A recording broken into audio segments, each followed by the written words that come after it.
Olha aí, pessoal, continua a saga do café, no caso, a saga do café muito caro, que é o que nós temos vivenciado nos últimos tempos, com uma forte tendência de piora. Eu tratei desse tema recentemente aqui no canal, fiz um vídeo sobre isso. No final desse aqui eu deixo recomendado para você. Mas agora o brasileiro já está fazendo das suas. O brasileiro é acostumado com essas coisas, a ter as suas soluções mágicas, né? Uma delas é, claro, apelar para o famoso chafé, que é aquele café só tingido de uma cor mais escura, bem ralo, quase sem sabor, para enganar um pouco a vontade e economizar o pó de café, é claro, né, para a quantidade que já tem estocada em casa servir para mais tempo, uma vez que mais aumentos virão muito em breve, em algo aqui que já subiu 33% segundo o IBGE, e a tendência é que continue piorando, não é? Mas não só o café, infelizmente. De forma geral, os alimentos vão seguir por esse caminho, né? Ah, não, o pessoal está dizendo aqui, ó, que o valor dos alimentos vai subir menos em 2025. Pode até subir menos do que em 2024, só que ainda assim vai subir mais do que o IPCA, mais do que o índice geral. Realmente, meu amigo, ser pobre não é fácil, mas ser pobre no Brasil do Lula é para poucos, de fato, o desafio é imenso. Vamos conversar aqui sobre esse tema, mas antes não se esqueça de se inscrever no meu canal se você ainda não for inscrito, e se você quiser colaborar ainda mais com este meu trabalho, você pode se tornar membro patrocinador do meu canal. Com valores a partir de R$ 1,99 por mês, você me ajuda bastante dessa forma, pode ter certeza disso, né? Então, qual que é o ponto em relação ao café? O preço está subindo muito, é claro, 33% de acordo com o IBGE para o consumidor final, o café torrado e moído, porque a saca de café subiu demais nessa história, né? Aqui eles colocam que o café arábica subiu 70% desde janeiro, mas no outro vídeo, eu abordo aqui o mesmo assunto e os números são 116% para o café arábica e 113, se eu não me engano, por cento de aumento para o café tipo Conilon, que não é tão produzido assim no Brasil, é mais produzido no Vietnã, é o grande produtor mundial do café Conilon. O arábica, o Brasil é o líder mundial na produção, né? Então, o que está acontecendo para levar o preço para elevar, né, o preço do café nesses níveis? É um problema similar àquele que atinge a carne bovina, um misto de condições climáticas com alta do dólar, com condições econômicas desfavoráveis, condições internas. Houve sim uma quebra de safra, né? Temos aqui a avaliação de que, na verdade, né, a produção em 2020, né, uma produção recorde, né, 63 milhões de sacas foram produzidas, isso caiu para em 2023, caiu para 55 milhões, né? Então é uma queda substancial. Em 2024 também houve uma queda nesse sentido, logo a oferta caiu. Se a oferta de um item cai, o preço desse item sobe, é algo natural, a lei econômica nos fala isso. Há uma previsão aqui de que haja uma safra ainda maior que a de 2020 no próximo ano, em 2025, que vai ser de 66 milhões de sacas, mas depende de condições climáticas, tem que negociar isso aqui com São Pedro. Então não dá para cravar que isso aqui vai acontecer. Torço para que a safra seja recorde, com certeza. Quanto mais oferta, melhor para todos nós, é claro, né? Só que depende disso aqui ainda, né? E as questões climáticas vão ser muito fortes nesse sentido. Só que não apenas isso, também o preço do dólar é fundamental no cálculo dessa situação, né? Qual que é o problema maior em relação ao dólar? Poxa, mas o Brasil não é produtor? O Brasil não é responsável por metade da produção mundial do café arábica? Por que que a gente vai depender do dólar? O que que a variação do dólar tem a ver?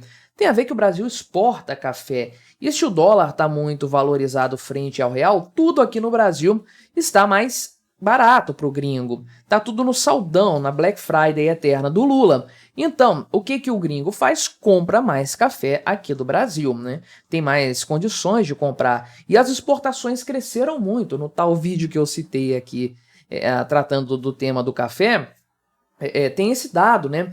Que o volume de exportações cresceu 30%, sendo que o lucro cresceu 60%, um negócio assim. Então, para pensar, a quantidade produzida de café no Brasil caiu, a oferta caiu. Só que a demanda exterior aumentou por causa da valorização do real frente ao dólar. Então, a fatia que sobra para o brasileiro é ainda menor. A oferta caiu e as exportações estão subindo ainda assim. Logo, o brasileiro tem uma quantidade menor de café disponível e tem que pagar muito mais caro por isso, né? Então, realmente há uma coisa assim fatídica. Não dá nem para você fugir dessa questão. De fato, o café vai ficar mais caro ainda assim, né? Tende a ficar aí, por exemplo, né? O pessoal acredita que o café já está aqui na faixa de R$ 60 o quilo para algumas marcas e deve subir ainda mais, né? Então, a previsão é de que haja aqui um aumento, né? Nos próximos dias, aí nas próximas semanas, por exemplo, né? Um café aqui que sai da fazenda custando R$ 38 o quilo. O café arábica é um café que não é especial, sem contar aí o custo de torrefação e outras coisas também, né? Então, provavelmente nós vamos ver aumentos, ainda que a safra fique estabilizada, ainda que o dólar caia um pouco, nós vamos ver aumentos porque o pessoal segurou isso aí e vai repassar aos poucos nos próximos meses.